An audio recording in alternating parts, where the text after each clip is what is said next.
Hey, good morning, everyone. How's everyone? Good, good. Thank you for joining us here today. We are very excited to have Elaine here with us today to talk about performance reviews, how to grow from awful to average to awesome. My name is Felicia Fan. I'm currently a rising senior at Northwestern University studying journalism, and I'll be your host for today. And before I hand the mic over to Elaine, I will first spend a couple of minutes introducing everyone to CIE.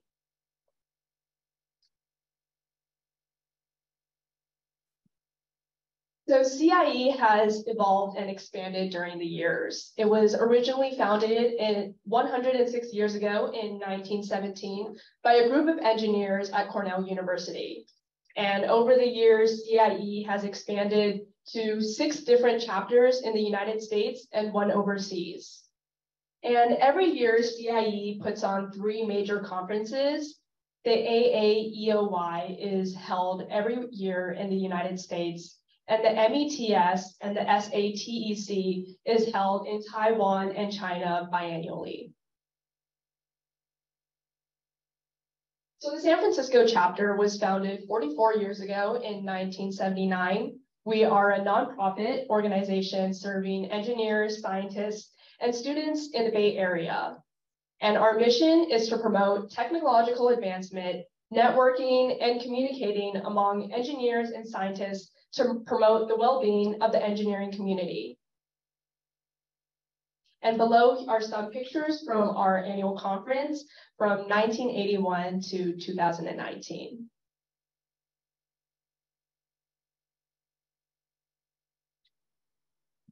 And here is our 44th annual conference. It was held in the Santa Clara Convention Center in April of this year. And this year's talk was focused on AI, cybersecurity, Web3, blockchain, and NFTs. And here are some of the companies who sponsored our event. We'd like to thank them because this wouldn't have been possible without them. And here are our lovely staff and volunteers who helped us organize this year's annual conference. And thanks to their help, this conference was a huge success. And in addition to technical seminars and webinars, CIE also hosts fun social events for its volunteers. In June of this year, we had a team building event at Gulfland. And we also had a raffle drawing and prize giving. Yeah, that's me over there. Yeah. And as for events for the second half of 2023, as you can see, lots of other seminars and webinars. Would definitely recommend people to sign up for the AAEOY speaker series in September.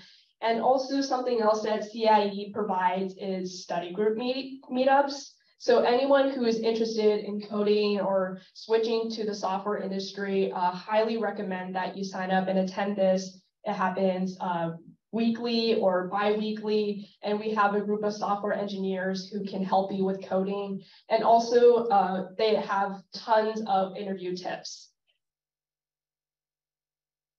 Yeah, and before Elaine comes up here to speak with everyone, I'll first introduce her. Elaine is a passionate advocate for the faith and work movement, having founded Call to Work in 1996 to help people be their best at work.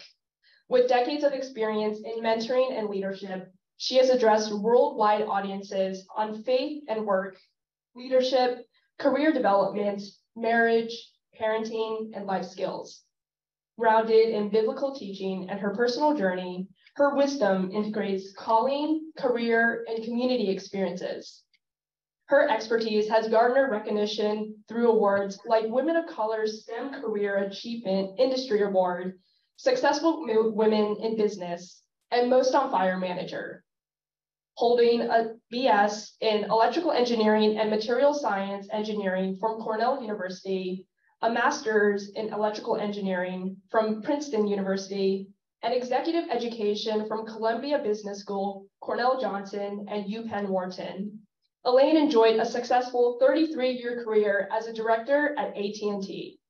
Elaine was also a former board member and VP of HR for CIE's Dallas chapter. Please join me in giving a warm welcome to Elaine. Good morning, everyone. Happy Saturday. Thank you for taking your precious Saturday time to come. I hope we can all enjoy learning. Who would want to talk about performance review on a Saturday?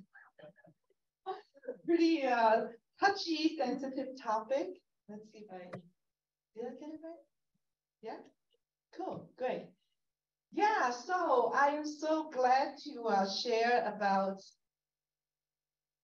how do you do that?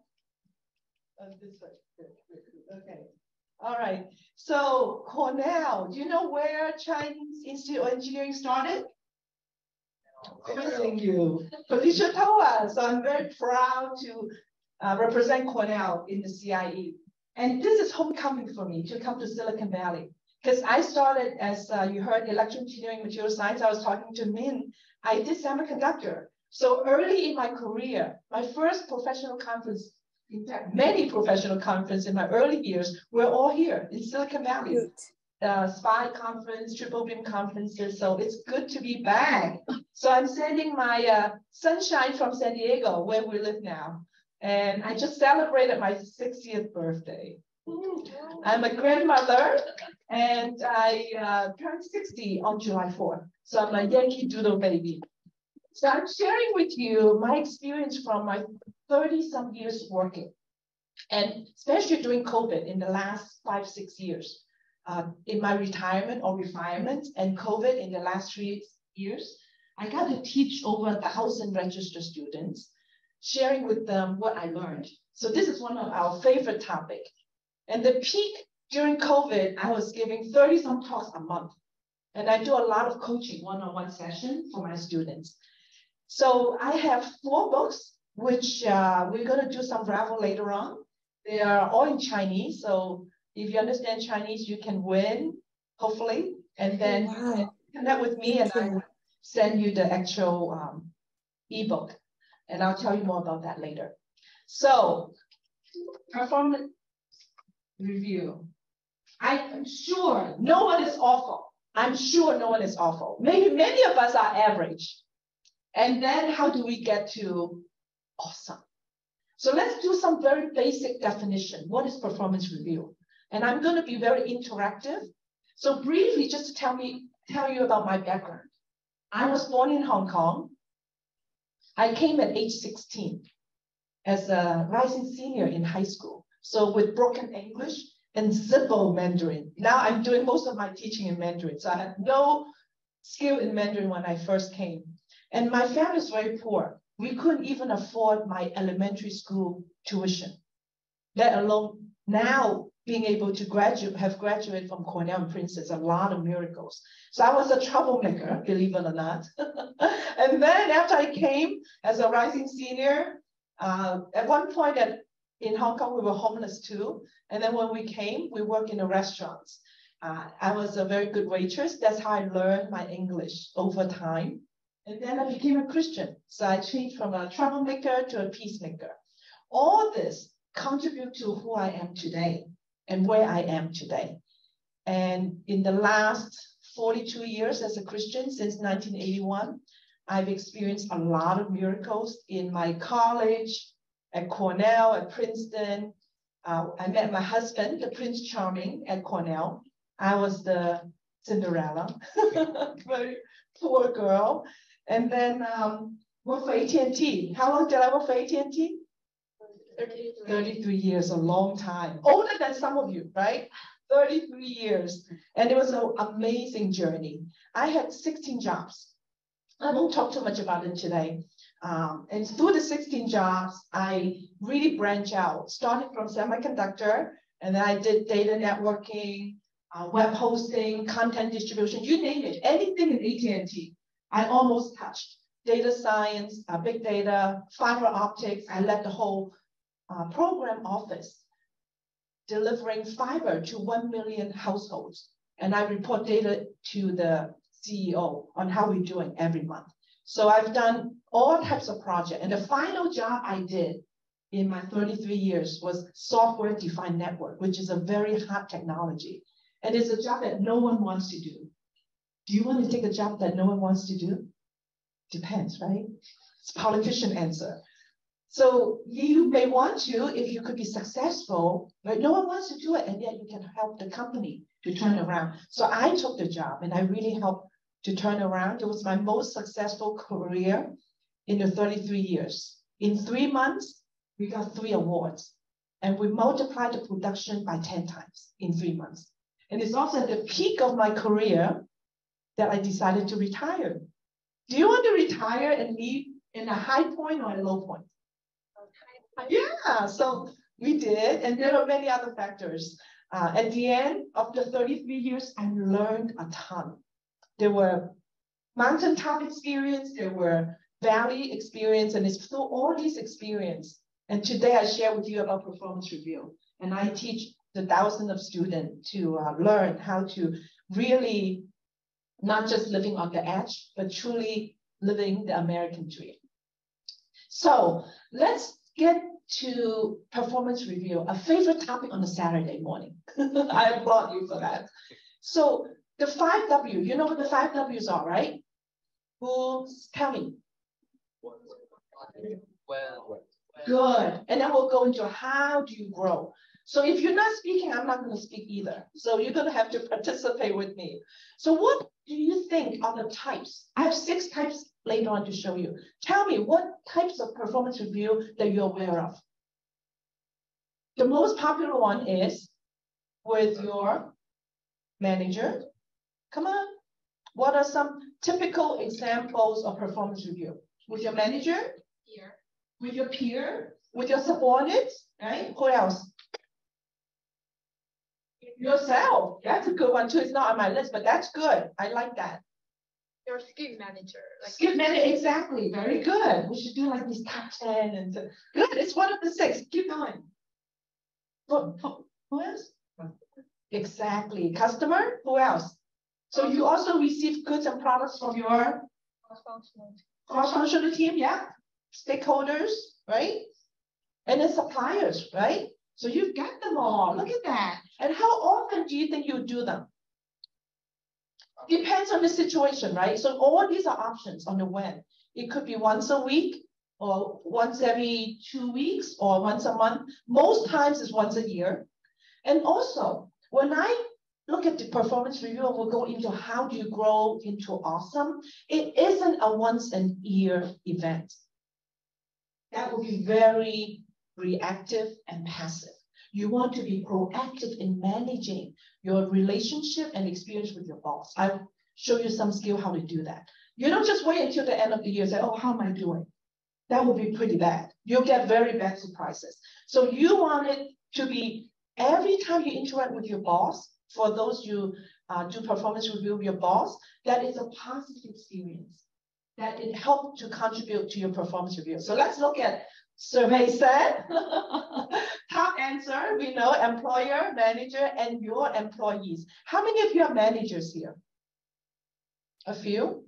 Not many. Okay. So most of you have bosses. So I'm sure you all know about the performance review with your manager.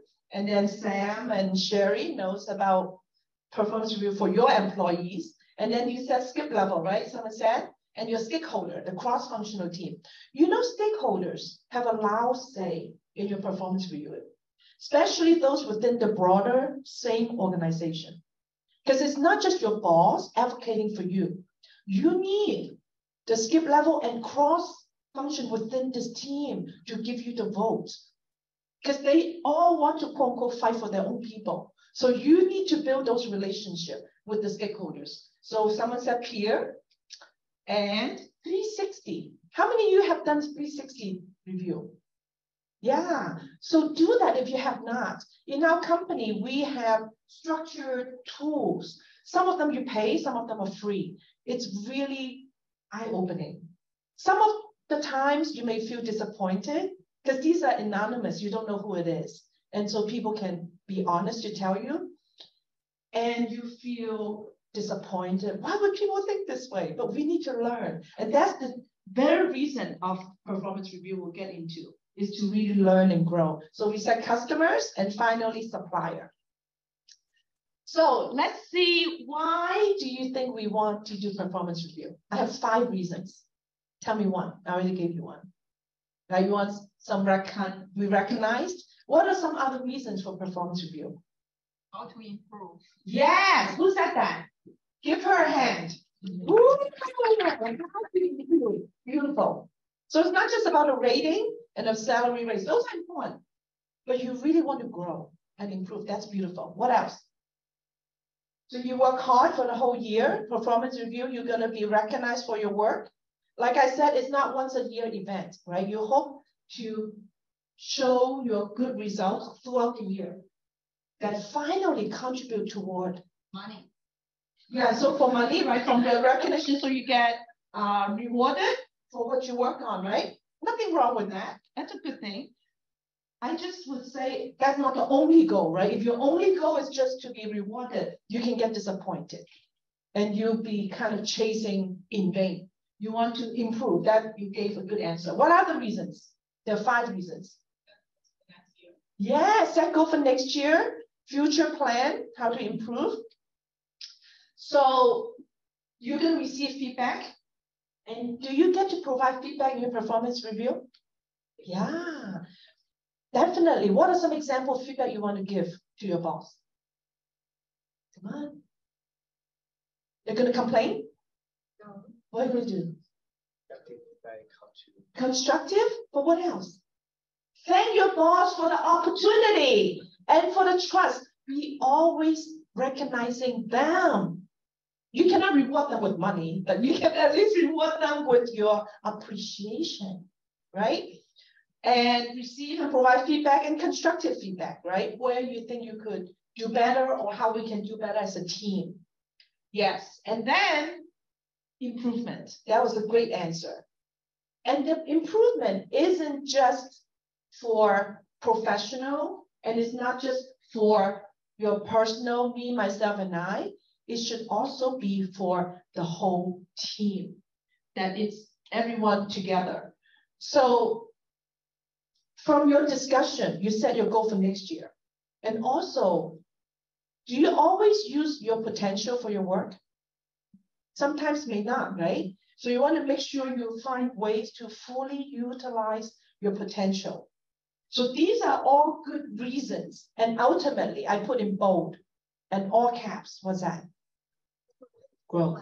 It's all about growth. So don't always just tie performance review to money and promotion and recognition. You look for ways how you're going to grow. That's our life journey. We should always be growing. So that helps you to look at performance review in a much more positive light. So we're going to dive deeper in each one of these 3, process and system. It's a little bit hard to read, so I kind of broke it down for you. So first, the process of performance review is to evaluate how well you've done and also get to know your personality, right? Are you a task-oriented person or are you a people-oriented person? Because all our life, whether in college or at work, it's about getting to know ourselves, right? So what Min said, we said to do self-evaluation is very important to be more self-aware. So you want to see what your personality is, and the work you love to do is when you're using your strength, using your interest, using your passion. And then also to find out what your potential is. And that way, how many wins do we get at the end? At least 3. Who are the 3 wins? Win for employee, right? Me. Employer, my boss, and the entire team, right? So if you think about performance review this way, it really broadens your perspective. Second thing, process. The process of evaluating and communicating. So again, don't look at it as a once a year event. If you look at it as once a year, it's really scary. You want to look at it as a process and a journey. That every time you meet with your boss, every time you present about a project result, is part of the performance review. whether you like it or not, right? How you interact, how you ask a question, how you deliver, represent your personal brand. And those accumulative experience and interaction contribute to your performance review by your boss, your skip level, by the stakeholders who have a strong say about your rating, by your customers, by your employee and your subordinates. They have a say too, because their manager, your manager may ask them, hey, do you think Felicia's doing a good job managing you, right?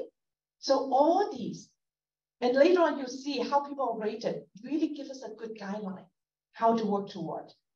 So ultimately it's about growth. To help us to, what are the another 3E here? Be encouraged, empowered, equipped, right? So that's not just yourself. Learn about how to do that for your people, for your peers. Because that way, what I always teach is the servant leader. It is not about me, myself, and I. And you see, this is not quote unquote a Christian concept. It's a corporate concept. You see some companies' goals is for us to help people and the team to be successful. Oftentimes, perhaps us Asians may think about, oh, how am I going to be shining? How am I going to get the most recognition? Those are not bad. But my goal at work is to help my boss shine, help others to be successful. When you help others to be successful, people love to work with you, don't you think? If you only think about me, myself, and I, all about you, I don't think people would enjoy working with you. Finally, it's a system. And we're going to see what are some systems and tools to review and to evaluate your performance, to look at your accomplishment, and we'll see how are the accomplishments being measured. And hopefully, like Sherry said, we want to set the next year's goal. So every year you have a clear goal.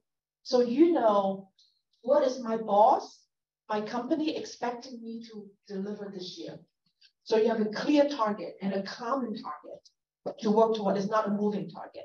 Because you want to hold yourself accountable and hold your leadership accountable on this target.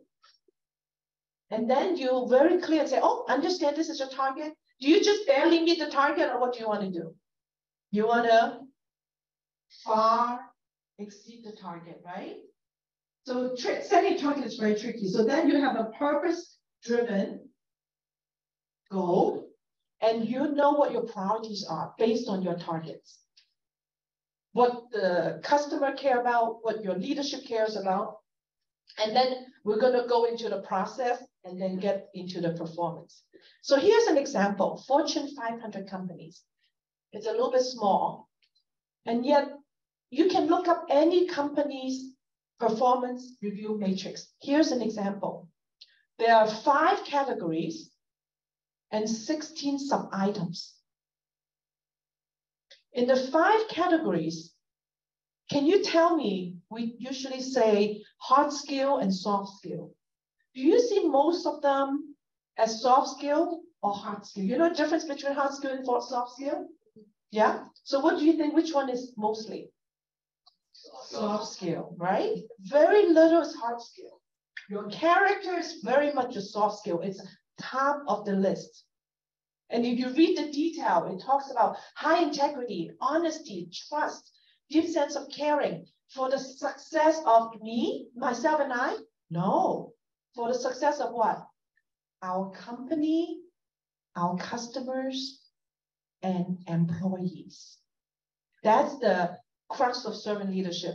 Yes, focus on result will require a lot on your hard skill, right?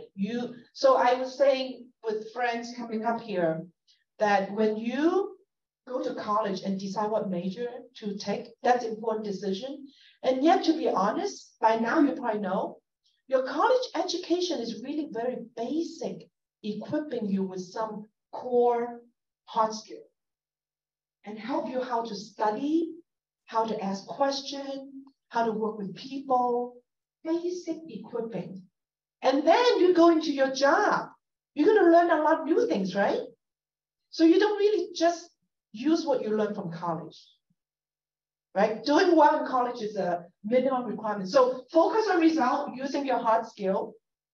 And also your result is industry leading, that you're really blazing the trail. And you guys in the heart of Silicon Valley are so much the mover and shaker of this country, of this world's technology. And then leading change. That's all about leadership. It isn't just about leading people, it's also leading unknowns, uncertainty. And to me, for my 33 years of experience, leadership really defines how good you are when you are able to lead in uncertainty and unknowns. If everything is mapped out, it's easy. It's a matter of just following. You're not leading, you're following and executing, right? When you're leading, when you don't know where the next step is going to be, those are opportunities to really shine. How can you help to define and lead through the unknown? And then interpersonal skills, a ton of soft skill. I'm not going to go into detail, and personal capability. So these are the 5 categories. These can help you define your goal. What is it that you want to grow? And work with your boss. What area do you want to grow in? And be specific in setting targets. So that way, your performance review will be very specific. It's not vague. It's not empty, and it's not hand waving. It's very specific. How many of you have seen the 9-box? Just the manager. You got to know this. Most companies use this. Huge, very important. 9-box. So the last slide I show you that performance review for this extraordinary leader model is 2 areas, what and how. So you see in this 9-box is exactly that definition. This is your what. How well do you perform? And this is your how. How do you interact and lead with people and accomplish those extraordinary leadership model that I just showed you earlier, all the soft skills. So you're going to see, is it okay to move for the recording? Yeah, but the camera won't follow you. Okay, then I'll stay here. So I usually don't like to stay in one place, but that's okay. So you have an idea on the what, right? So your performance of poor, good, and outstanding. And then you see the how. Leadership potential. Again, limited, moderate, or high. So where do you want to be? Which direction do you want to go? Upper right corner. And what number do you want to be? 1A, yes. Very difficult, 5% usually. 5% of the population is 1A, very difficult. And then the next tier, the blue. Then the next tier is the 2A and 1B. You see the green. And then the next, and that's about another 10%. And then the yellow is the majority, about 80%. And then finally, hopefully we don't go into the orange and the red. That's kind of bottom of the list, about 5%. So I've been to blue, the green, and some yellow. I have never been in orange and red. So there are times that we may be at the risk, and there's something called a PIP, Performance Improvement Plan. And look at all those as opportunity to improve and grow. Don't beat yourself up. For whatever reason, sometimes we may get into that situation. So our goal is to work toward the upper right corner. And yet it's very competitive. You can't expect to get 1A every year. It's very difficult. And we're going to define what that means. That's basically the awesome part. We'll look at what that means. So here's another one to look at. It's pretty cool. They reverse it, they flip it. So this is the promotability, low or high. And then the vertical is the performance of low and high. So just what and roughly about how. And you see the names. Where do you want to go? They give name to these 9 boxes. Which one do you want to go toward? Star. First, I want to help my boss to be a star. That's your top goal. It's not about buttering them up. It's not about pleasing them. It's about helping them to be successful. Then your team and you can be successful. I want my boss to be a star. And I want my peers and my subordinates to be a star. Part of my goal is to help others to be successful so that they can take over my job. Do I need to worry that I don't have a job if people take over my job? Why not? Mindy? You got promoted. Yeah, that's part of your career planning. You are preparing people to take over your job. Means that you are a successful leader, multiplication person. You're able to multiply more Elaine. If you're good, the company wants more of you, right? And you're able to help others to be successful. Let them take over your job. Absolutely. So I had 16 jobs in 33 years. So it's every 2 or 3 years, I change job for various reasons and going for the different, both horizontal growth and vertical growth. So this gives you some idea. So that's the system. So we're going to go through these 5 questions one by one. This is a little bit hard to read. So what are the do's and don'ts? Continue to look at the 5 W. So first, you want to ask, I want to be very careful not to let the performance review drive you crazy. Sometimes I'm sure some review may not be what you expected, will be disappointed, and yet don't let them drive your life. Right? It's a journey, it's a learning process. So you need to know who are you. Just like me said earlier, that performance review of yourself. Get to know your self-assessment. Through this process, you know about your personality, your strength, and know where you need to grow. There's a tool I use a lot with my students called SWOT. You guys know the SWOT, right? What does it stand for?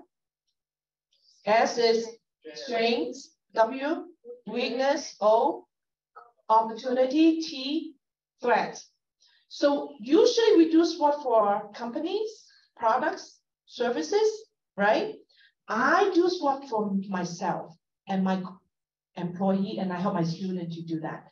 Almost like looking at yourself as a product, as a service. What's my strength? So I use my SWOT with my boss in my one-on-one with my boss. And looking at my strength, and this one boss in my 33 years spent 1 hour with me on my strength. I was like in heaven. Cloud 9. Oh, she spent the whole hour talking my strength. Don't you like that? So if you ever a manager, Sam, hopefully you get to do that, or as an older person that you're helping a younger person or parents, take opportunity to talk about their strength. Who doesn't like to be talked about strength, right? It's very affirming, very encouraging. So anyway, so I have strength. Make sure I'm using my strength for my work that I love, that I'm good at. Right? And then your weakness, yes. We Asian always point about the weakness before you talk about strength. We're going to flip it. We got to start with strength. You got to lead with strength, always. And then to talk about weakness, where do you want to grow? That's the reason for our performance review, to improve. And then your opportunities. What are things that you're going to grow? Whether it's technical, business, sales, and what are some ways you can help opportunity to grow? And that's something you can talk to your boss to define some learning plan, some training plan. And then finally, the threat is what I have some blind spots. And 1 year, I have a blind spot of a fatal flaw that I was too quick to jump to conclusion and not too respectful others' opinion. So my boss said, Elaine, this is your fatal flaw. So I work very hard through prayer, through reading the Bible, through talking to people. And the next time, 6 months later, he said, Elaine, this is no longer your fatal flaw. So the SWOT is very powerful. So anyway, who you are, get to know yourself. So for me as a Christian, I know my identity in Christ. So I'm not going to be driven around because of what people say. Yes, it's important to learn from what people say, but that's not the only thing. I don't live to just please people, right? I know my values, I know my standard. So it's very important that you accept who you are, know your strength, know your SWOT. You're unique, you're one of a kind. There's no second Felicia, no second Sherry, no second Brianna, right? It's only one of you. So be proud of who you are. And don't let sometimes we get demotions or promotion just kind of bring your emotion up and down the roller coaster. Set boundary so that you are not driven crazy. And don't just seek people's approval. Yes, it's important, but that's not your only goal. Otherwise, you're going to lose sleep. You don't have to raise your hand. I'll raise my hand. I have lost sleep over negative feedback. Totally, right? I'm a human being. So that's who. Start with the who we are. Knowing, get ourselves grounded. And then why do we do performance review? We already talked about it before, so this could be quick. So whether it's good or bad feedback, it's not just about this year. A lot of times we get frustrated in life because we look at things very myopic, very near term. We want to look at medium and longer term. Whether as a parent or as a manager or as an employee, look at it as a multi-year. What's the word I use all the time? It's a journey. It's a process. It's every stage, every season. We have ups and downs. So many of us are engineer, right? Raise your hand. Are you an engineer? Many of us, right? So you know how we have, so it's easy for me to explain this to you. You know the curve, you know, you have AC, right? Current, and then you have DC, direct current. So I always say, life is a journey. We have a lot of AC up and down, don't we? And yet, our DC, the direct current, always straight growing. Even though we have ups and downs, but big picture, long term, it's a positive growth. You can relate to this, right? So don't just think about this year's money, this year's rating, this year's promotion, but look at it long term. Absolutely, sometimes we'll go down to valley, but we also have a mountaintop. So don't beat yourself up. That's my favorite phrase. Don't beat yourself up, especially us ladies. Sometimes we beat ourselves up. Okay, third, what are our strengths? So I cannot emphasize anymore how important your strength is. Every person has a strength. So one of the tools that we use a lot is StrengthsFinder. Has anyone used it? StrengthsFinder, no? One? I encourage you to look into it. Gallup poll, very famous Gallup poll, did survey among tens of thousands of people. And they summarize and define 34 strengths.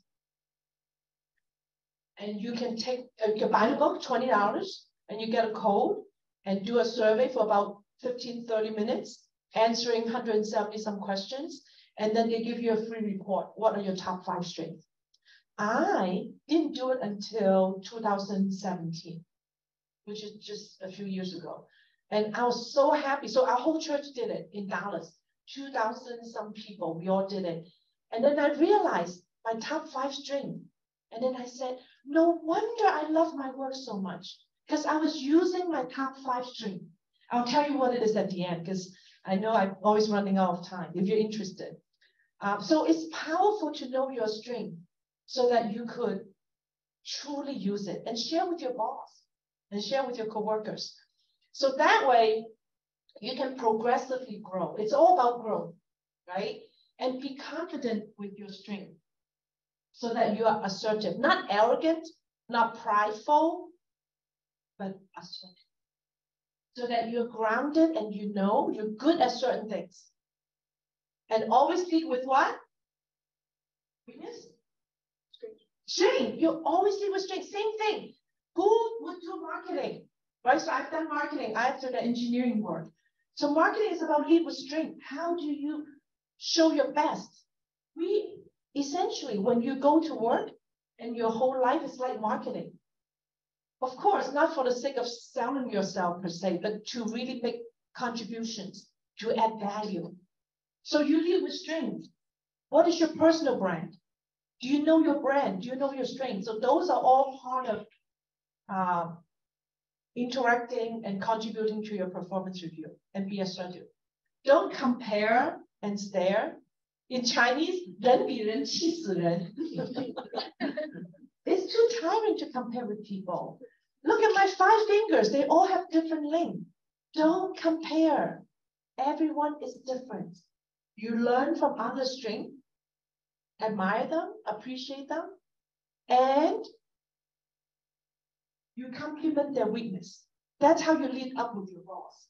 So that's one of the topics which we don't have time to talk about today, but I have talked about how do you lead up with 11 types of bosses. 11 types. And it's in our YouTube, so you can go check it out. 11 types. You know, are they a star? Are they a workaholic? Are they a micromanager? All 11 types. How do you lead up? So how do you complement and supplement your boss?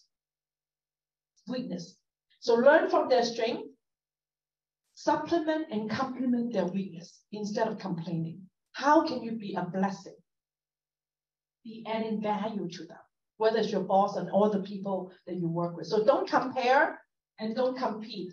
So healthy competition is okay, but don't play politics and play games and try to be vicious and I'm going to pull your leg under and, you know, put a rug under you and so forth and try to go after popularity. Because ultimately, those don't last. Remember, in the extraordinary leadership model, it's about helping others to be successful, helping the company, helping others. So again, would people like to work with someone who help them to be successful? Or do they want to work with someone who compete with them? Right? As a team. Yeah. So, and don't just try to impress your boss. Make it natural. It should be natural that they see you're adding value so that we don't play politics. Number 4, where do we belong and add value? Again, based on your strength, your niche, your uniqueness. Don't underestimate. You got to have your strength. And how can you add value, whether on your own project or sometimes maybe out of scope? Other team project has a problem, but you experienced the same problem before you solved it. Would you want to lend a hand? Without killing your own priorities, right? You still need to focus on your priority, but you are being a blessing. You're adding value. And all that contribute to your performance review. But I don't want you to keep thinking, oh, I want to impress them and help them because of performance review. That's not what I'm saying. I'm saying naturally, it's the cause and effect because you are eager to help others to be successful. So that way, we always want to do win-lose, lose-win, or win-win. Obviously, right? Now, there are times it's not so easy to do win-win, and yet it really takes a lot of wisdom and, for me, a lot of prayer to define what is win-win, and it takes a longer time how to get there. So tomorrow I'm giving a talk on conflict resolution. I'm going to give an example. How do you do win-win and the strategies? I'll show you where it is. You're welcome to join. So where do you go? So like Sherry said, we need to know next year's plan. What are your goals, your deliverables? So you have a direction. It's purpose-driven. So it's not like vague. Be very specific with your boss. If he or she are not specific, we can work on it together. A lot of times we tend to quote unquote complain, oh, my boss didn't do this or that. And later I'll show you. Those are opportunities. If your boss has shortcomings or not doing certain things that you're expecting, what should you do? Complain? Change job? What do you do? Yeah, be a solution instead of a problem. Make suggestions. So don't look at promotion and pay raise as a win-lose. Look at it as a journey. And I'm sure, and for me, honestly, for 33 years, there are times that you feel unfairly treated. Yes, there could be cases. And there are also times that I feel that I didn't deserve it. You know, so there's always some give and take. The world is not perfect. The important thing is that you continue to speak for yourself through your words, through your action, through working with people and helping them to be successful and adding value. So we don't want to hold grudges. If you hold grudge, who's going to suffer the most? The people you're holding grudge against, or you suffer the most? You're causing more pain to yourself, right? When you hold grudges. So I don't want to beat myself up. Don't get mad and then get even. And then finally, how should I prepare for performance review?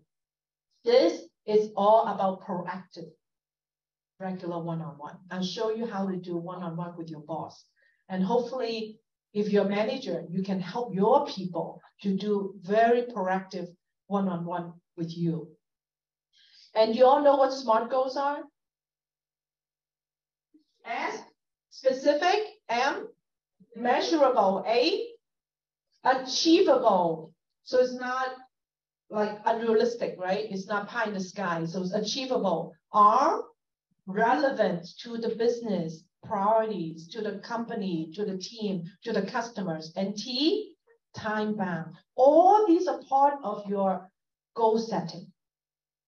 And also part of your reports of your results. I'll show you tools, how, whether interviews or in elevator pitch or reporting with your boss, how can you put SMART in all your communication? That you have specific, measurable. Measurable is powerful. Numbers don't lie. So you always include numbers in your goal setting. Put numbers in your resume. Put numbers in your one-on-one. Numbers in your performance review. A lot of times, many of my students and Asian are really good, heads down, doing a lot of accomplishment, doing detail work. And yet when we communicate, we ended up talking so much. I did this and that and this, a laundry list of tasks. No, your boss is not interested in the task. What are they interested in? The result, your impact. If they're interested, they'll ask you, how did you do that? You just have to tell them. So I'll show you a story, an approach, a source story. People like to hear stories. People don't like hear me lecturing, right? They like to hear stories. So do your one-on-one with very powerful source story. I'll show you how to do that. And that's useful for interviews, for one-on-one, for elevator pitch, whoever you run into, and make your communication very clear. Less is more, concise and compelling. And with a very clear call to action. All these is in a one-on-one to come later. So when you talk, you hear, do I have filler words? What are some filler words? Yeah, I think, you know. Why do we use those words? Because you're thinking, but don't think out loud. It's okay to think, you can pause. So I have a lot of communication courses and talks to help us how to watch your filler words and how to stop those. It's okay to pause. It's okay to think aloud. Silently, don't think out loud. Don't tell me what I'm thinking, right? Those are distracting. Every word is powerful. Make your every word count. Clear, concise, and compelling. Every word has to have a meaning and impact. And then in your performance review, there's always a cycle, right? Plan, do, check, act, right? It's kind of like a cycle you always do. So this way, you don't just try to impress your boss or your peer, but you make it real. This is who you are. Full out, day in and day out, week in and week out, month to month, that you are real deal, that you are solid in adding value, both in your soft skill and in your hard skill. Does that make sense? And it's not easy. It's a journey. And you learn. That's how you improve.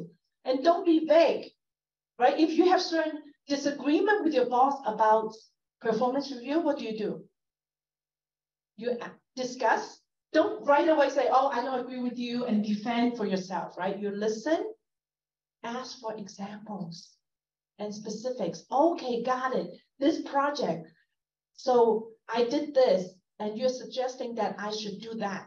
Be very specific. So you say, got it. So I'll set a goal for 3 months with this suggestion that you're making, boss. Thank you for that guidance.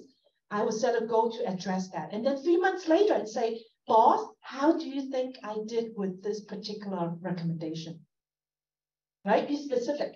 So that way you address one by one. And say if they give you 10 recommendations, do you do all 10? You can't do all 10. What do?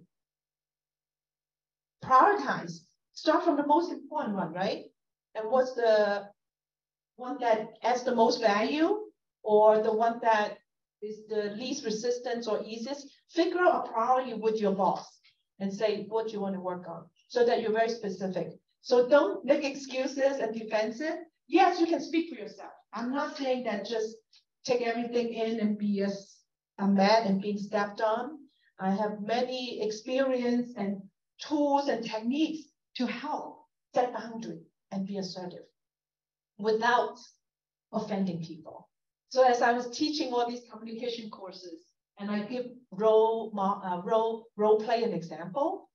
And when I did a role play at the end, the person who did role play with me and said, I didn't feel like you rejected me. I didn't feel like you were negative to me. So you communicate in a way that people know that you care, even though you say no. So it's very powerful. You need to really practice that. So we don't want to complain, gossip, and be stressed about your performance review or emotional or defensive. And this is easier said than done. I've done all these things. So I'm the first one to raise my hand. I'm working on avoiding these, right? Because these don't help me grow. So the many, so we have some @Cloud members, raise your hand. We have a @Cloud Marketplace nonprofit in the Silicon Valley.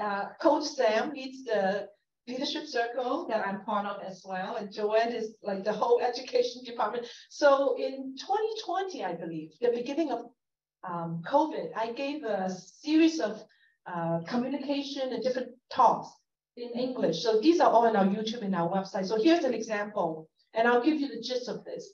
How do you build effective communication with your boss and achieve positive relationship, which boils down to the one-on-one. And you see the shine. So I won't spend time on shine today, but like I said earlier, I want to help my boss shine. And I want to lead up, influence up, which is very different from manage up. It's a topic for another day. We don't want to manage our boss. We want to lead and influence them. And then there's a whole ABCD communication skill.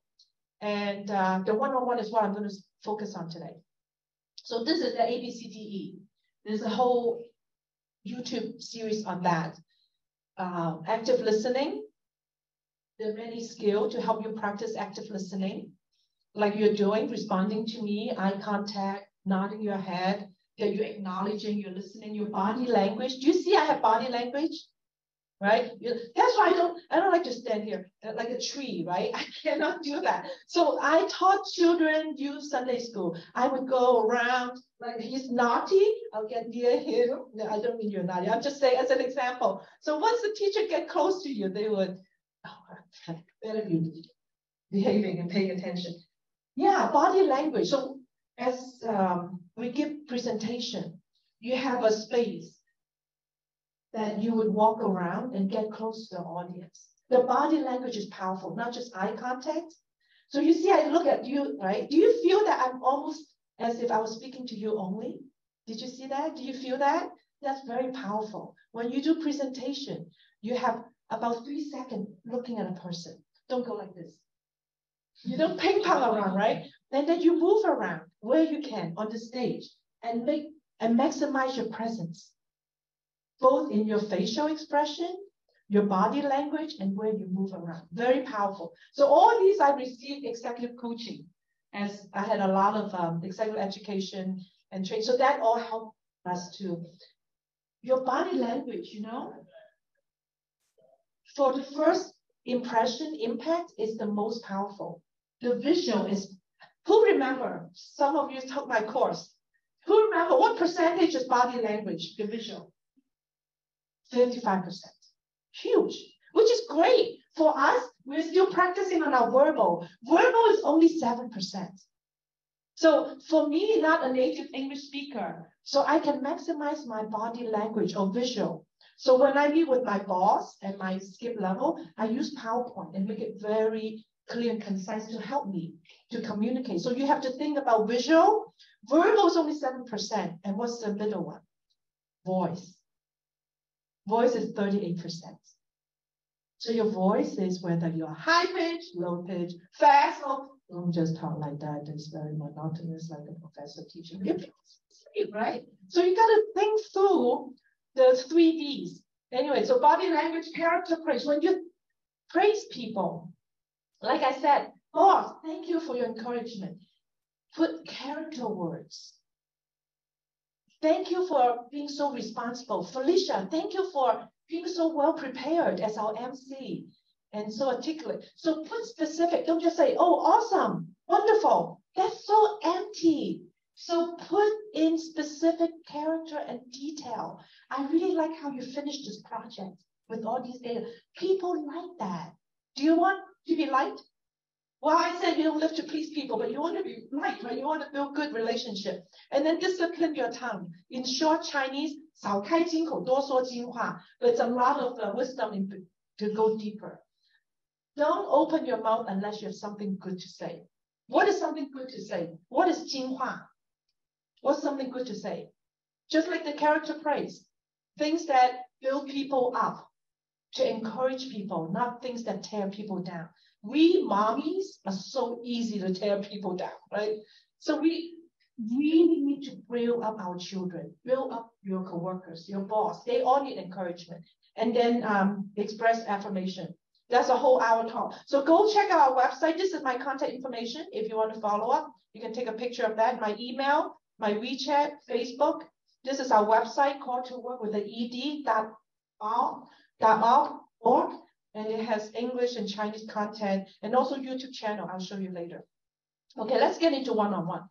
Very powerful, so important to have very robust, healthy one-on-one with your boss all the time. I know some students tell me their boss do not like to do one-on-one. So I help them how to get them to like to do one-on-one. And there's many tools to help build those relationships. So what's the purpose of one-on-one? How many of you have one-on-one with your boss?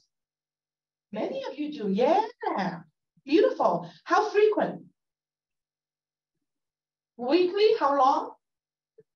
30 minutes. Good. And then what is your purpose? Are these the purpose? Feedback, update, confirmation. What's your agenda like? Do you have an agenda? Or is it just open-ended? Or both? Okay, I'll show you an agenda.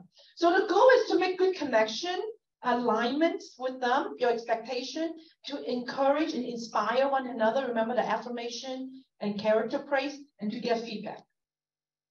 So this is the typical agenda.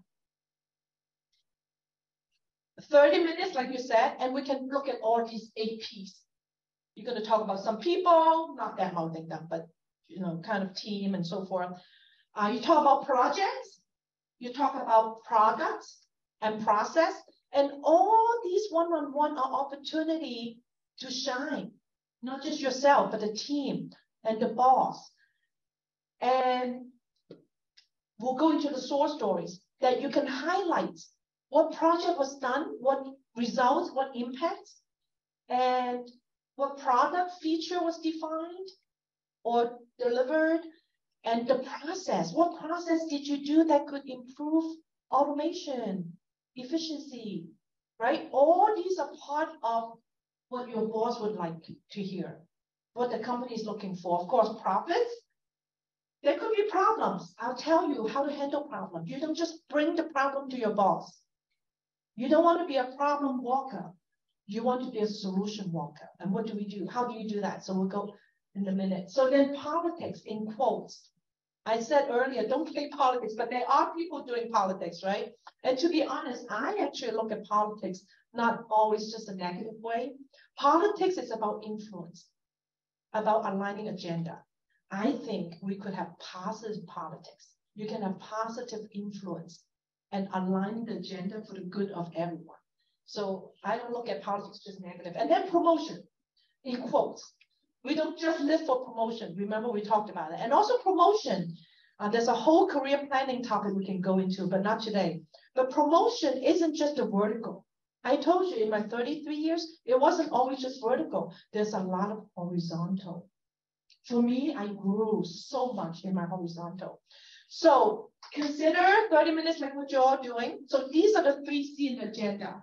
First part is the completed a milestone, and I'll go into the detail. Second part is the current priority and align time allocation.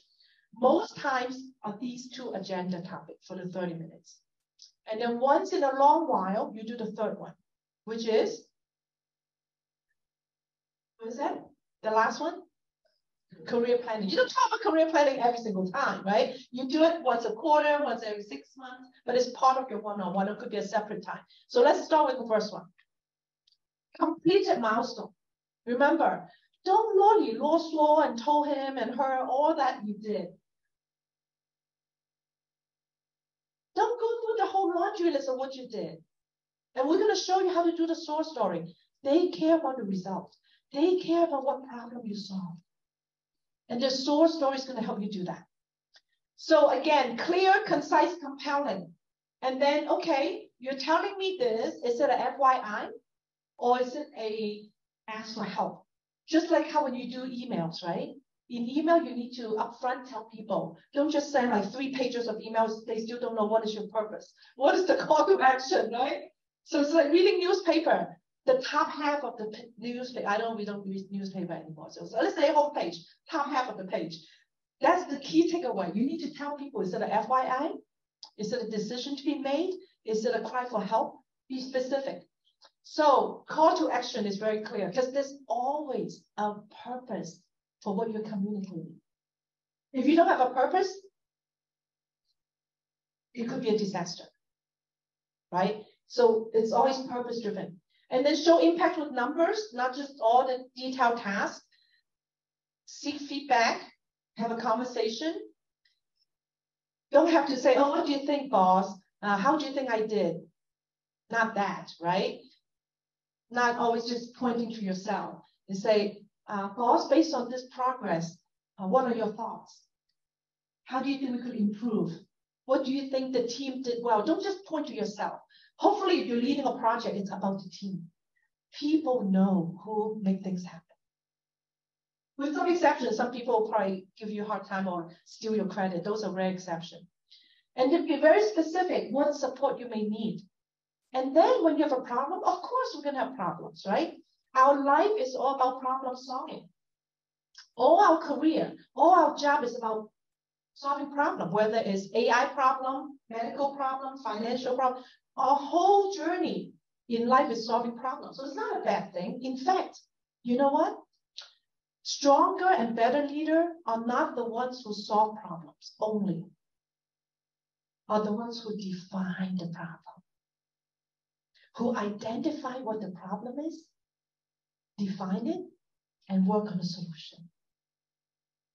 Lower level people follow the leader. Okay, the problem, okay, I work it and solve it. When you go higher and higher and elevate, you want to have a bigger picture view, bird's eye view. Oh, I foresee this problem. We need to solve it. So you're going to be proactive. So when you run into a problem, it's not a bad thing.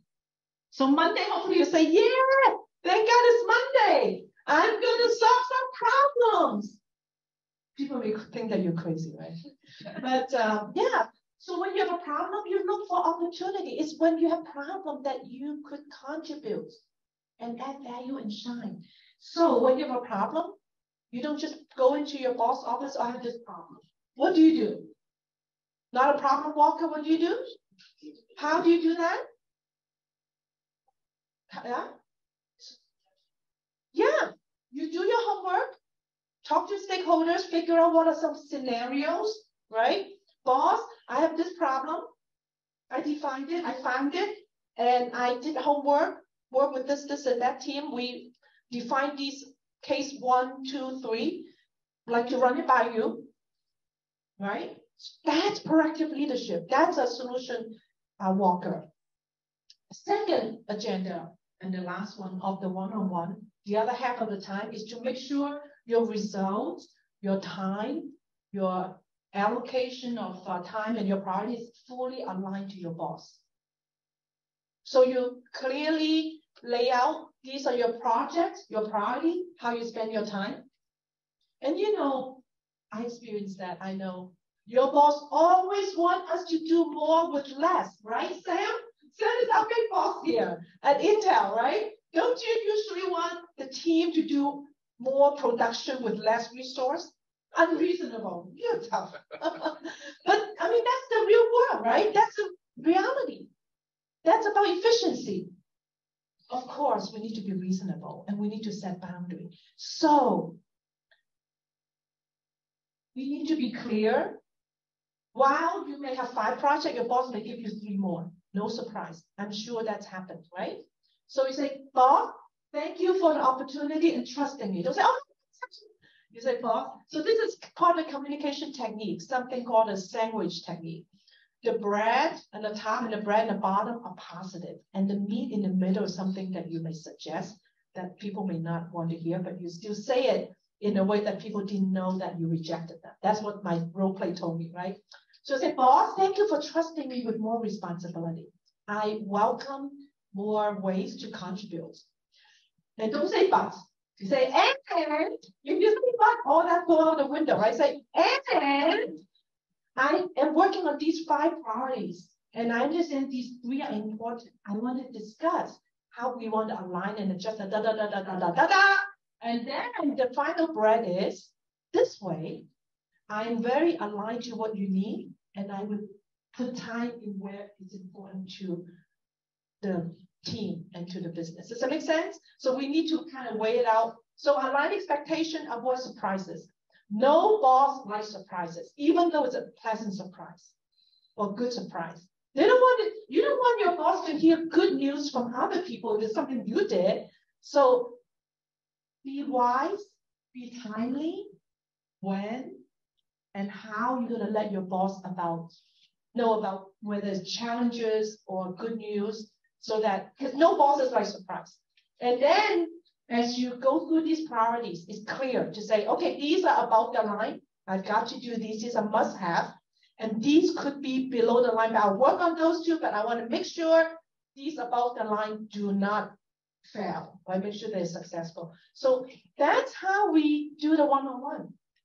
And I do one-on-one with my student and my mentee in a similar way, not about professional career, but not the actual work, but many topics that they may talk about, whether it's their career planning and whatever that we talked about, and then they would prepare the one-on-one. So you always like to set the agenda of the one-on-one ahead of time. So your boss have some idea. And it's not just your boss. I've done so many one-on-one with skip level mentors. I have probably about 20, 30 mentors over my 33 years of career, including the current CEO of AT&T, Mr. John Stankey. In fact, he is the one who spent the most time responding to my email. I was very impressed. And if you look at my retirement book, he wrote the longest. I really appreciate and admire his heart to coach the young people. So yeah, so for all my one-on-one with any level, and also my student now and my mentees with me, I always train us to learn. Before the one-on-one, you prepare an agenda, very clear, 30 minutes, how the time is going to be spent, and what's the objective, so people know and what to prepare. And then during the meeting, how you're going to lead the discussion. And then after the meeting, what is the follow-up? Recap on what was discussed and what's the action plan. So that's very typical practice. Okay, so then, career. Right. So then the final one, you don't do this every week, right? You do this once in a long while. So this is important. You discuss with your boss. Where do you want to go from here? What do you want to be when you grow up? 3-year, 5-year plan. I tell you, I don't know if you know that, your boss performance review isn't like an IC, individual contributor, on how much they accomplished. A heavy part of their performance review is about how well they develop their people's career. So it's actually helping them. When you work with them, they should be in a position to help you and guide you. And of course, it depends on how you couch it, how you define it. It's not about me, myself, and I. It's about how I can use my strength to best contribute to the company. And that's my approach to all my one-on-one with my many different leaders in the company. I sometimes call them informational interview and so forth. And that's another way for people to get to know you. So my 33 years of 16 jobs, most of them are people who know my personal brand and invite me to join their organization. That's all part of the informal performance review. It's not that they give you a rating, but they already have a sense of your performance through all the different interaction and know who you are. So when you plan your career, that's a whole huge topic. How am I doing with time? Pretty much should wrap up. So you want to also prepare training. Be specific through your performance review and understand what the gaps are. Remember the SWOT and your opportunity, and say, okay, I understand I need to improve in my communication. Boss, I found this course and it takes this much time and I like to take this, as an example, or leadership and so forth. So take action plan and define a particular goal, whether it's a career position or performance target, and be specific with your boss. How do you get from here to there? And hold each other accountable, right? And ultimately, you really help them to be successful. And then when you are working so well in your current job, in your current level, that you far exceed, you're the 1A, you're that star. While you're doing that, you are also trying to perform at the next level that you may want to get promoted to, or that next role. Then when it comes time to promotion, they say, wow, Sherry's already doing that. Of course, Sherry is the right person, right? So that's all part of your career planning. And also get to know other organizations that you may be interested in. Say you're in engineering now, like I was in engineering, the technology roadmap for back then, you'll laugh, 0.5 micron technology. Are we now like a nanometer? So this is decades ago. I'm a dinosaur, like in the 80s, right? So I did the technology roadmap. And then gradually I learned and watched how people do product management, how they do marketing, how they do customer support. And those are the direction I want to go. Then you partner with them and learn from them. Watch how they do it. So this is the overall summary if you'd like to take a picture of that. So SOAR, probably almost the final topic. So this is very important. And this is one of my favorite verses in the Bible. It says, soar on wings like eagles. So this is similar. Some of you have heard about STAR, situation, task, action, result. I like SOAR because I like to soar like eagles. So I help my students and mentees to do interview, mock interview, college interview. I do college interview for Cornell and Princeton for 23 years. So I've interviewed hundreds of people and hiring people for the company. I tell all my students, and all of you, is your takeaway, to write at least 3 SOAR stories. I'll show you some example. 3 SOAR stories. One is on IQ, which means I'll give you some example. Means how you learn things and solve problems.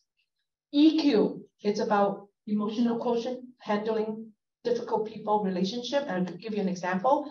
And adversity quotient, I'll give you an example. So when you tell a story, that should have some idea on why this happened, what happened, how did you solve it, and what is the result, okay? So here's an example for AQ. You can read that, but let me give you an example in IQ and EQ saying it. And you can time me, someone time me, use your stopwatch. So here's an example on IQ. I'm a fast learner. I enjoy learning new things and solving problems. One time, my boss asked me to use a tool that we've never learned before. Usually it takes 13-week course. I took the initiative to study online and ask experts for 3 weeks.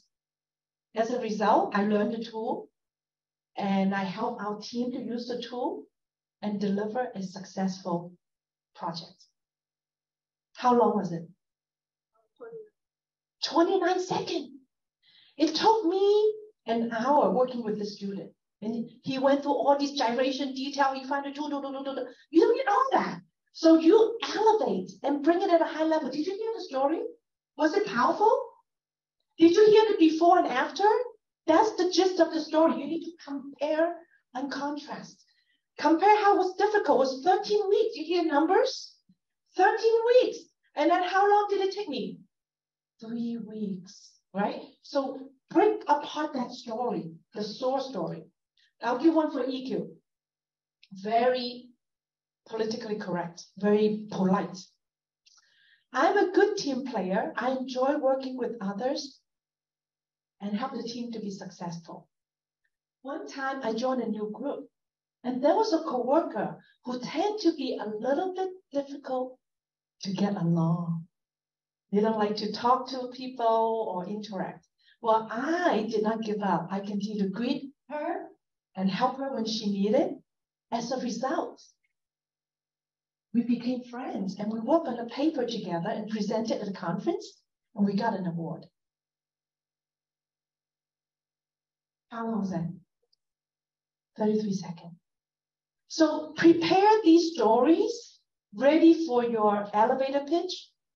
Wherever you run into about your project, think through these 4 steps. And here's an example on the adversity quotient, a student. I'm good at, so you start with a strength statement. You can hear what I said in the last 2 examples, right? I'm good at executing complex projects with excellence, working with good team collaboration on time and on budget. One time, I took over a complex auditing project without proper handle from the last owner. Usually, it takes 2 months for the transition to complete. I was challenged to complete it in 14 days. So I put together a cross-functional team, established our clear team goal, and we worked diligently together with a focused effort. As a result, we finished it in 10 business days, 4 days ahead of schedule. This is a little bit longer. What do you think? Does it tell you a lot? Again, the students spend an hour with me, and we pull out what's important. Any question on the source story? This is important. Yes. How do you find what is the usual? This is good. So when you talk to people in your resume, in the interview, or reporting to your boss, you always need to quote unquote compare and contrast. Tell people how long it usually takes. You go and find out.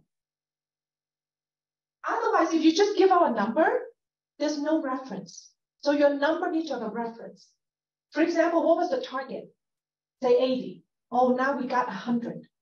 So you exceeded the target. So you need to know what the baseline is. Good question. But no 2 projects are the same, right? Yeah, so you find out. You define it. Given these assumptions, these scenarios, it will usually take this long. Or what the expectation is and then how you exceed it. So couch the story to help people understand the context, because people don't know all the detail. So you need to give them the big picture, give them a reference point, and then what did you do and how well did you exceed the target? Hopefully you exceed it. Of course, all these need to be factual, need to be real, right? Yeah. Any other questions? Yeah. One-on-one, anywhere. Now my student using the SOAR in all their conversation, pretty scary. So it's a good way to think. It's a logical way to think. So minimally for one-on-one and for interview for sure. One-on-one, how you tell your boss your projects and progress, use this. Resume, yes. Not today's topic, but that's how. You can go online on YouTube. There's like how do you age your interview and so forth and resume. So resume, same way. So you don't write a book on your resume, right? You don't say I, we, none of that. You start with action word. Completed, delivered, implemented, delivered. And same concept, right? Concise, clear, concise, and compelling. This is almost like from a resume. So I help the student. That's how these should go into the resume. So you have a relative, again, don't just put in number, put in the reference and the target so people know what that number means, because people don't understand. You see this? 4 days ahead of schedule. You see this? You see the progression, right? Reference target. So how to define the target in the resume? So you put half of a sentence. Like 4 days ahead of the schedule, as an example. Right? On time, on budget, or how many days ahead of schedule, or how much budget savings percentage, how much revenue, all these are numbers. How big is the team? How many customers? Numbers. Anything I can help people come up with numbers. Some people think that it's so qualitative. No, there's always a a way to come up with numbers. So I know a student helping teach children, right? How many children, for how long? They're always numbers, and numbers don't lie, right? Numbers are friends. Okay, I know we're going to start into Q&A. I have some resources to share with you. So these are more examples from my student. I'm not going to go through it, but these are real stories. They're real projects, and many of them are in Silicon Valley. Hopefully the student is not in the room, but there's no name. So here's another one. So take picture if you like to use them as an example and see how they did it. Look at these dollars, 6 million, 2 years, 48 hours, numbers and form. And then you see the before and after, the compare and contrast, to see what action did you do to make a difference? What value did you add? What impact did you make? What is the result that you do? Right? So all these went through many, many cycles. Started with some really long, drawn detail that is not very important and not very interesting. So I think this may be the last one. So this is a little bit longer. So less is more. That's the theme of a marketing person. Less is more. Okay, oh boy, so we need to summarize. So how do you go from awful? This is awful. I know none of us is like that. Awful is when you're afraid of risk, just do anything that you're sure is going to work. You're afraid to speak up, don't raise your hand. Worry about poor performance, passive, and fight or flight or fear of collaboration, underperform, unreached potential, a lot of opportunity you didn't use, lack confidence, lack judgment. That's an awful performance review set up for failure, right? We don't want that. We throw that away. So here's the average.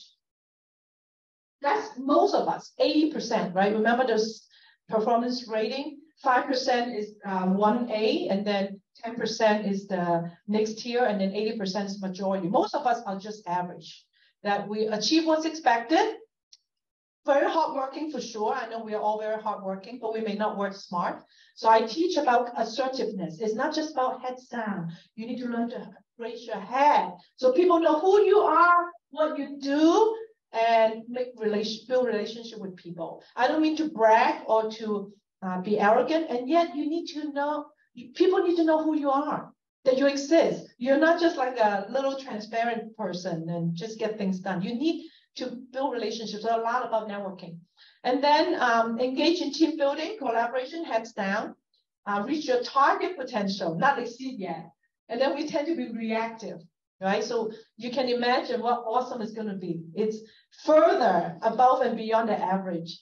You're available to help others, help them to be successful. You have good judgment. You're willing to take some risk. And then you have encouraging attitude and aptitude. Now, ready for the awesome. It's a summary of what I've been sharing this whole hour plus. We need to be assertive. Communication is huge. It's one of my favorite topics. I've come a few times in the past for CIE on communication. Very powerful. I have tons of courses on communication and how to set boundaries. And in our company, we call walk on water. People who walk on water, like in the Bible, Peter walked on water when Jesus told him to. People walk on water gets the 1A rating. They literally walk on water. They far exceed, they define the problem, not just solving the problem like I told you earlier. They have extraordinary result and their leadership model. They far exceed the expectation. They display servant leadership, selfless, not self-centered. They want to help others to be successful. They're outstanding in win-win. That's what I'm going to talk about tomorrow on conflict resolution and that's going to be in Chinese tomorrow. And then mentoring. I hope that everyone has at least one mentor and that you have at least one mentee. That's what I tell all my students, always. That's how you grow, how you learn, and how you add value and bless others. And then always think about growth mindset instead of fixed mindset, and then exercise your strength and potential to the fullest. So that's awesome. So are we awesome? Yeah. It's not overnight. Don't give yourself pressure thinking that, oh, I never get into 1A. I didn't get 1A every year. It's very difficult. You don't walk on water every year. So, and it's not my only goal, right? There are many other goals. Okay, so these are my resources and the books that I guess you're going to do raffle somehow, right? You do a raffle for the book? Yeah. Okay. So for those who registered and who are present, you would get the prizes. So I got these 4 sets of topics of resources, starting from self-care, workplace, integrated life, and moving forward. So I call that SWIM, 永渡人生, 人生永渡. So far, there are 4 books published, and there are 13 in the making. Most of them are Chinese, some are in English, and there are many, many programs. So if you're interested, send me an email. And I think I have a WeChat group later too, you can join.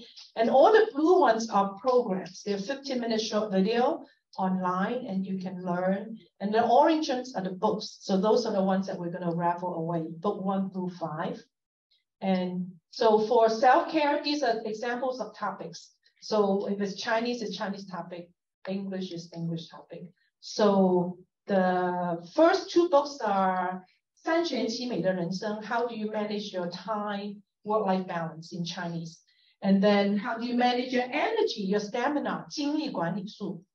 And then for W, most of my time spent on teaching people, learning from my mistakes on workplace. So the 职场沟通八达通 is Mandarin.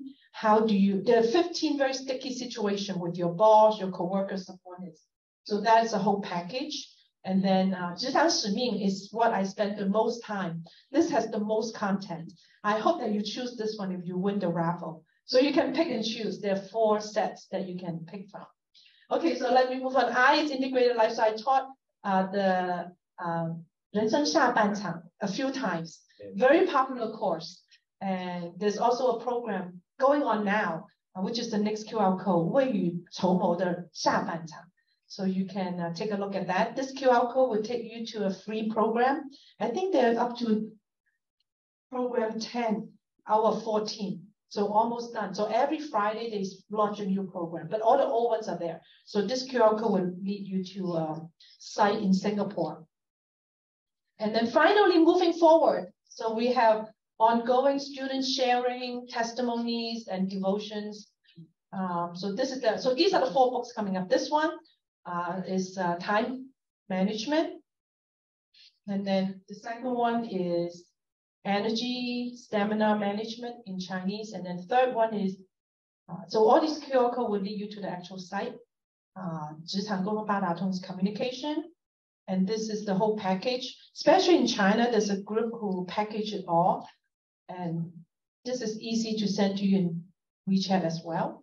And then finally, this one is I spend the most time on. We are now publishing in paper. And right now it's ebook, so you can pick one of those. There's a student version, there's a leader version, or you can get both. Okay, I think that's all. So this is our website, calltowork.org, both English and Chinese content. This is a YouTube. So this is the YouTube channel, Call to Work. It's the same 4 topics that we arranged, both in Mandarin and Chinese. So a lot of communication you can go. Tomorrow is a series that I do for CCM. So we're now to number 9 or number 10. So this whole series is a little different from the book. It's much more broader and deeper.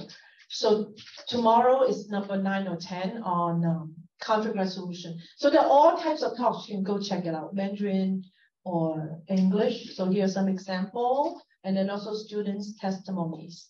So this is this afternoon. So I come here with 7 talks this weekend. I arrived this morning, and this is talk number 1. Then we have 2 panel discussions this afternoon. You can come in North Wolf Road, Cupertino. It's for young people. Most of you are young people, about work, about dating. So it's pretty cool. And I'm not the only speaker. There are many people. It's a panel discussion. And then tomorrow morning is at a local church in Mountain View in 3 different languages, English, Mandarin, and Cantonese. And then tomorrow afternoon is the one I talked about. At 3 to 4:30, before I take my 7 o'clock flight, is on conflict resolution. I think it's a flyer here. Yeah, this one. That's tomorrow. This is number 9. 化解冲突，十拿九稳，自信笃定 assertive skills, how to solve conflict. Very favorite topic. And I have a very unique view on conflicts. So hope to see you there tomorrow, 3 to 4:30. And then communication. I have so many classes. So these are examples of my students summarizing all the tools that they learned from me. Look at all, you know how I love acrostic? We have a whole dictionary of these tools. You only heard a few today. And then they make a acrostic using my name. What is the 10 magic tips of Elaine Kung? So this is the whole course that they learned, Shine Your Talk.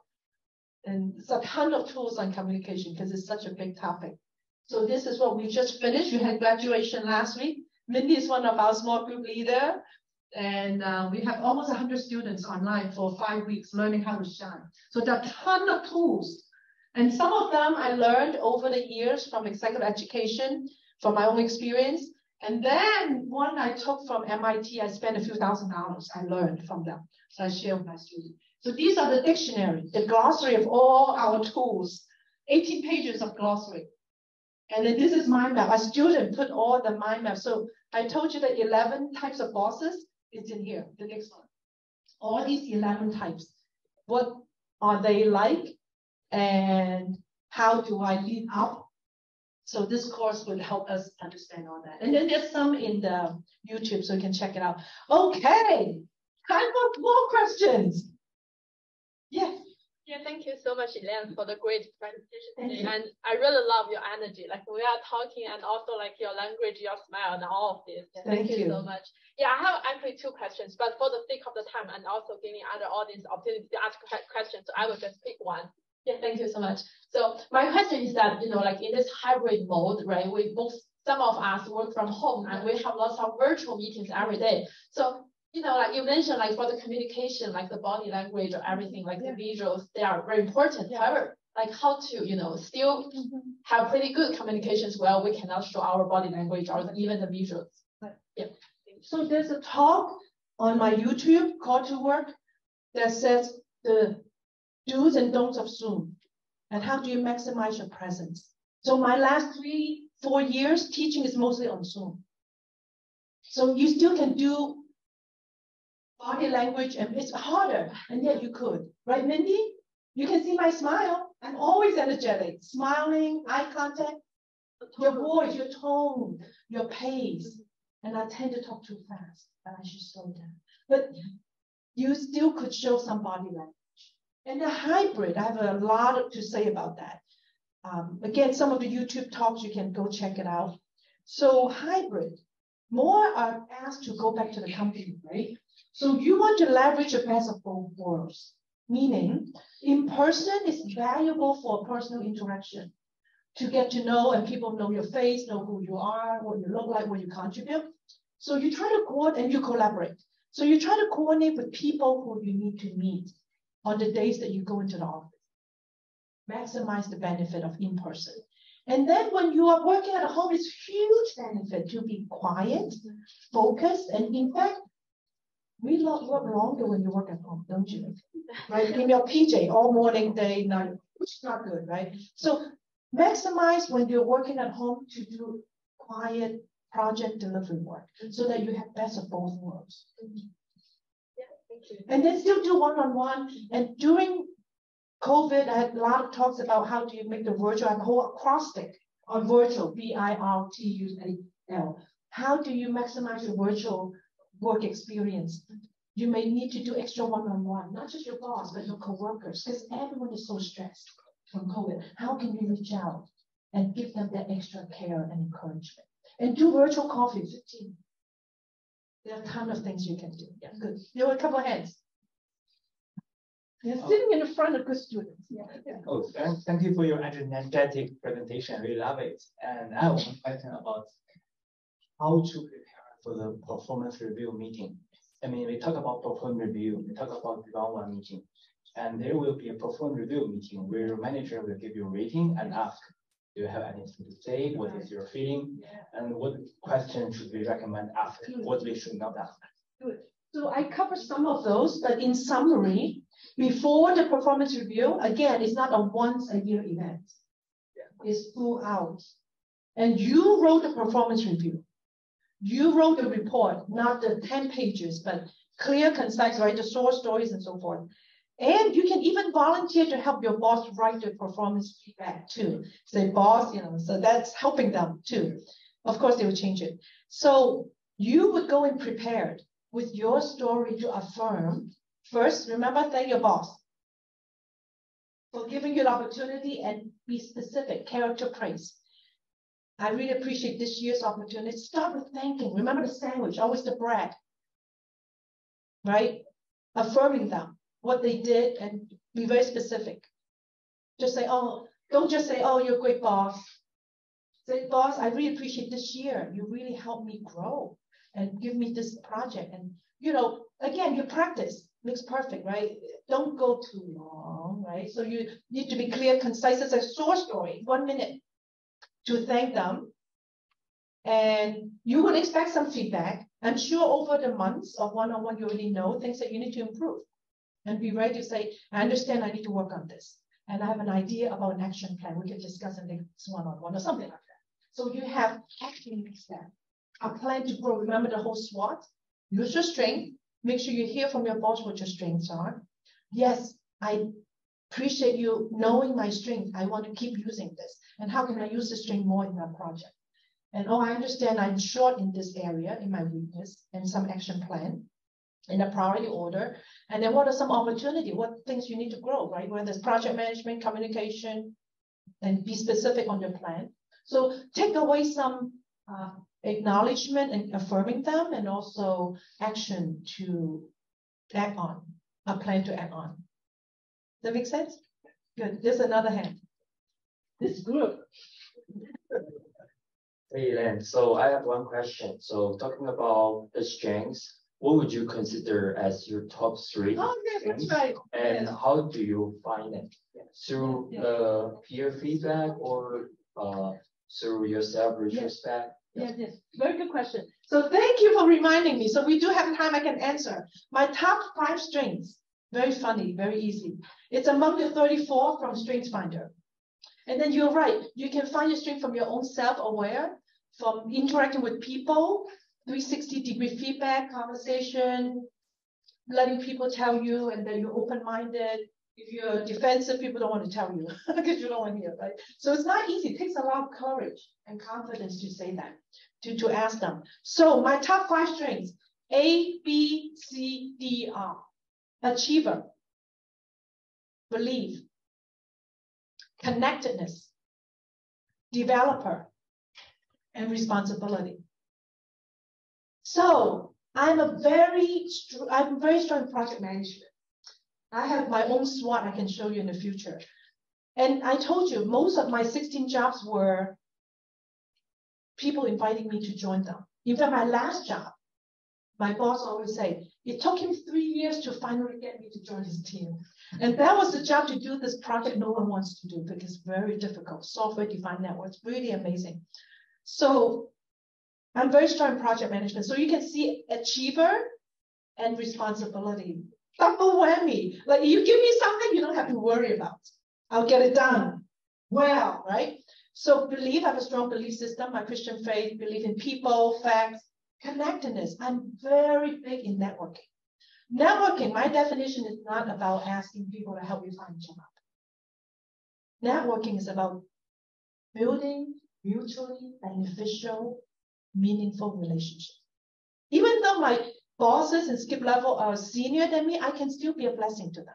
My students are a huge blessing to me. They help me with many things. So, so A, B, C, D. So connectedness.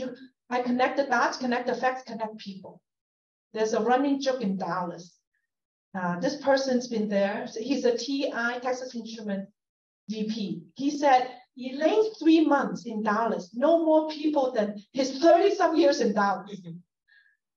He's probably serious and right about that. But yeah, so TI is very big with StrengthsFinder.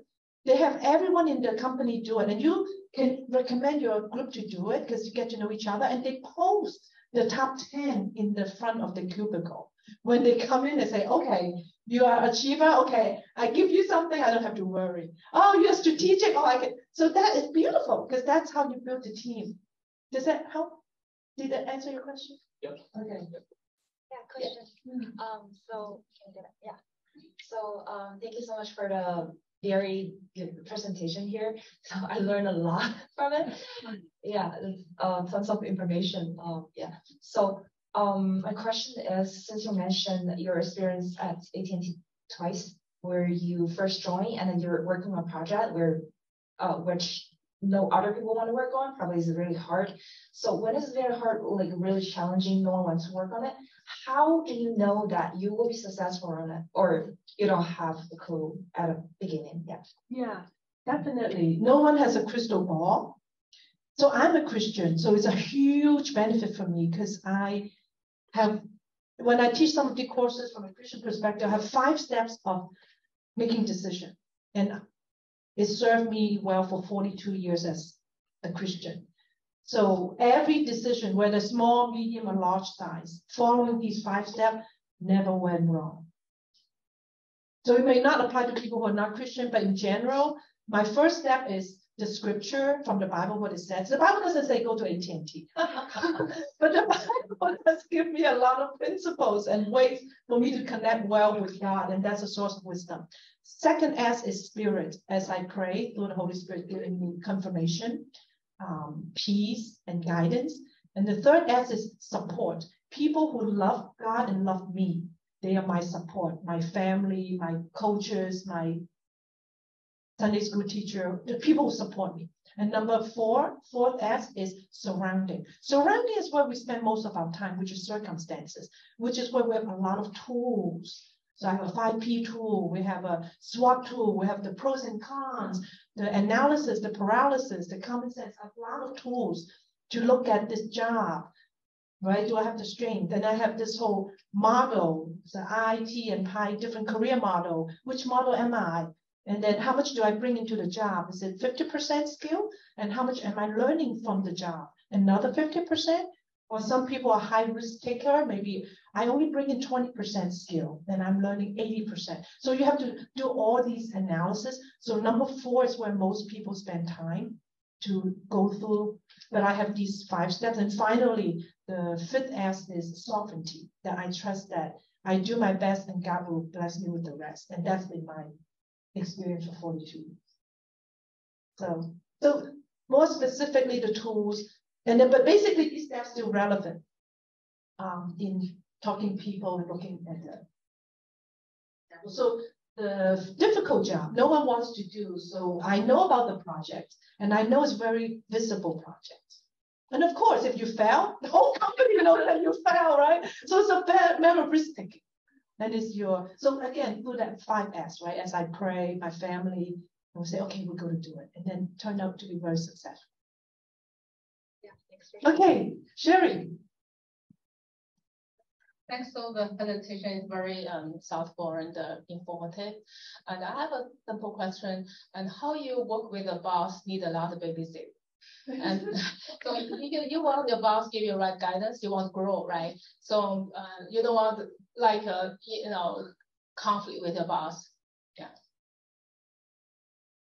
We probably have time for 1 or 2 more questions. Okay. Yes. You want you grow and your boss grow, and exactly. Yeah, good team. Yeah, exactly. So usually we want the boss to guide us. Like I said earlier, we also know that bosses, no boss is perfect. We want to help them shine. So they need to be babysat. So I have a student like that. So I help them how to guide their boss and supplement and complement their reads and help define the direction together. Then you become very value add and needed to help them. So those are opportunities to shine, not opportunities to complain. It's not easy. Okay, last question. Thank you so much. My name is Dong Jiao DJ. First of all, thank you, Dr. Lin, for providing a wonderful and a great presentation today. I learned a lot. I have 2 questions. First question actually kind of similar like a lady's question. I want to know how should we deal with like a difficult challenge boss, or someone may has like MPD or narcissistic personality disorder, because I find like how to deal. Second question is how should we find the like right mentor that have tailored to our needs? every person and people doing a different career path, they have different, expertise, mentor they need. So how do we find the right one for these? Thank you. So the boss types, I told you, how many boss types did I talk about?